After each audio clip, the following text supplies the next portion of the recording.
महाराष्ट्रामध्ये गेल्या 2.5 वर्षापासून अनेक लोककल्याणकारी योजना राबवत असणारे महाराष्ट्राचे लाडके मुख्यमंत्री माननीय एकनाथरावजी शिंदे, उपमुख्यमंत्री देवेंद्रजी फडणवीस व उपमुख्यमंत्री अजितदादा पवार यांच्या नेतृत्वातील महायुती सरकार पुन्हा एकदा राज्यातील आहे यासाठी भारतीय जनता पार्टी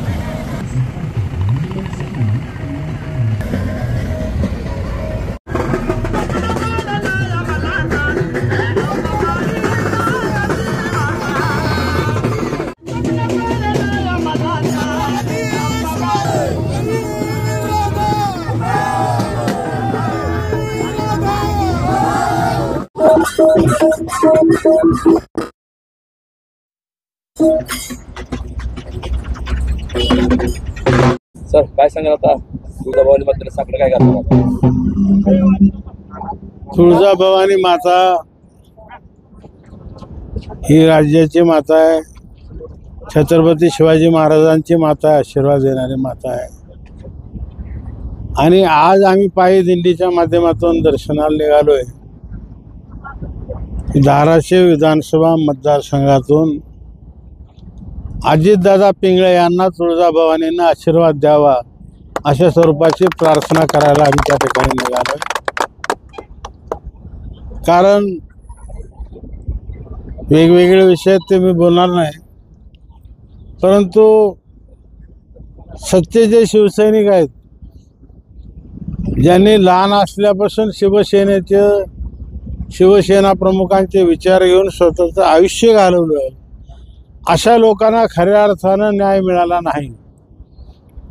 कुठले आले त्यांचं साधत गेलं आणि आता ते मालक होऊन बसले, अशी परिस्थिती आज आहे। आणि म्हणून या वेळेला जनतेची अशी भावना आहे की धाराशिव कळंबमधून अजितदादाला जर उमेदवारी दिली तर 100% अजितदादाचा विजय होईल, ही भावना आहे। कार्यकर्त्याची मनातून आहे, जनतेची मनातून आहे आणि निश्चितपणानं आई भवानी आम्हाला तो आशीर्वाद देईल। धन्यवाद। काय भावना आहे?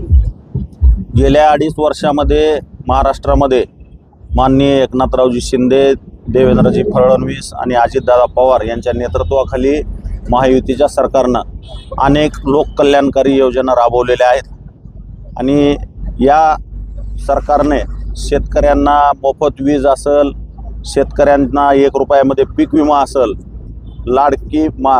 मुख्यमंत्री माझी लाडकी बहीण ही योजना असेल, यासारख्या अनेक क्रांतिकारी योजना या सरकारनं राबवलेल्या आहेत। आणि पुन्हा एकदा या महाराष्ट्रावर महायुतीचा झेंडा फडकू दे म्हणून आई तुळजाभवानीला साकडं घालण्यासाठी गेली आज 4था दिवस आहे। 4 दिवस झालं आम्ही कळंब तालुक्यातील खामसवाडी ते येडेश्वरी ते आई धारासूर मर्दिनी आणि आज तुळजाभवानी अशी पायी दिंडी घेऊन आम्ही आलेलो आहोत। भावी अनेक निष्ठावंत एक असा प्रचार चालायचा काय भावी अनेक आणि निष्ठावंत एक असा काय प्रचार व्हायचा समज?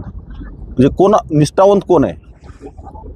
बॅनर लागले धाराशिव नाही, आता निष्ठावंताची व्याख्याच आता काय राहिली ती मला माहित नाही। आता बॅनर लावायला प्रत्येकानं आपण कोण बी बॅनर लावू शकते, ज्याच्या खिशात 2000 रुपये आहेत ती एक पैसे देऊन बॅनर लावू शकते। आता निष्ठावंताची व्याख्या आता मला तर माहित नाही काय। तुम्ही निवडणूक लढवणार आहात का धाराशिव कळंब विधानसभा मतदारसंघात? पक्षानं संधी दिली तर नक्कीच लढवणार। 100%। तयारी सुरू आहे तुमची, कशी आहे? होय, तयारी कशी सुरू आहे? तयारी माझी 12 महिने 24 तास तयारी असते। मी सामान्य माणूस आहे, मी लोकातला माणूस आहे, जनतेतला माणूस आहे। त्याच्यामुळं जे काही लोकांच्या समस्या असतील त्या सोडवण्यासाठी मी कायमस्वरूपी प्रयत्नशील असतो। केवळ निवडणूक लागली म्हणून मी लोकांसमोर आहे अशातला भाग नाही। आताच सरांनी सांगितल्याप्रमाणे अगदी लहानपणापासून मी या सामाजिक कार्यामध्ये, राजकारणामध्ये बाळासाहेबांच्या विचारांना प्रेरित होऊन मी राजकारणात आलेलो माणूस।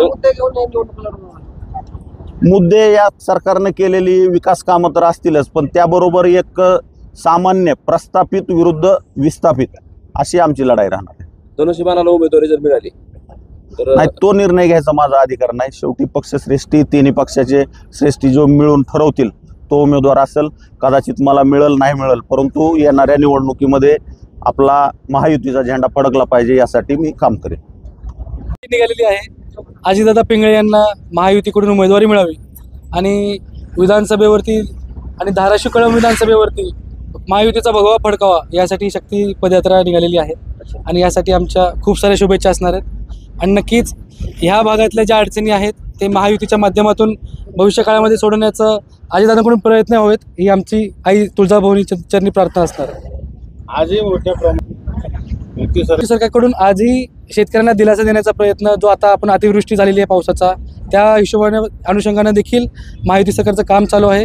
आणि भविष्य काळात महायुतीचा हक्काचा आमचे मोठे बंधू अजितदादा पिंगळे महायुतीकडून त्यांना उमेदवारी मिळावी आणि ते आमदार म्हणून विधानसभेमध्ये जावी ही आमची आई तुळजाभवानी चरणी प्रार्थना असणार आहे.